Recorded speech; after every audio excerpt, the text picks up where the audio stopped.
بسم اللہ الرحمن الرحیم۔ میرے اقوال آپ کی نظر۔ حادثے کبھی اچانک نہیں ہوتے، لیکن اچانک رونما ہونے والا واقعہ حادثہ کہلاتا ہے۔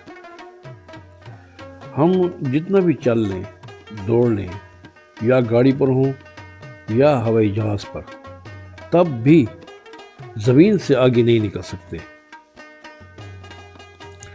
ہر شخص کی طاقت کے مطابق زمین کا رد عمل ہوتا ہے، اور یہی رد عمل ہی تو ہے کہ ہم جس کے بل بوتے پر زمین پر چل رہے ہوتے ہیں۔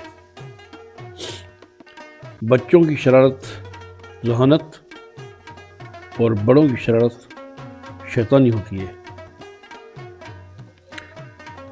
انسان فنا ہونے کے بعد بھی زمین کی گرفت میں رہتا ہے۔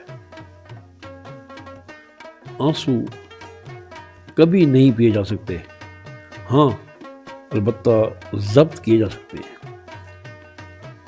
جس شخص کو اپنا غصہ اگر محسوس ہونے لگے تو وہ شخص دل کا برا بھی نہیں ہوتا اور نرم دل بھی ہوتا ہے۔ قانون برا نہیں ہوتا، بلکہ اس کا غیر منصفانہ استعمال اس کو برا بنا دیتا ہے۔ یہ بھی سوچنا چاہیے کہ جسے ہم اپنے لیے ضروری سمجھتے ہیں، کیا اس کے لیے بھی ہم ضروری ہیں کہ نہیں۔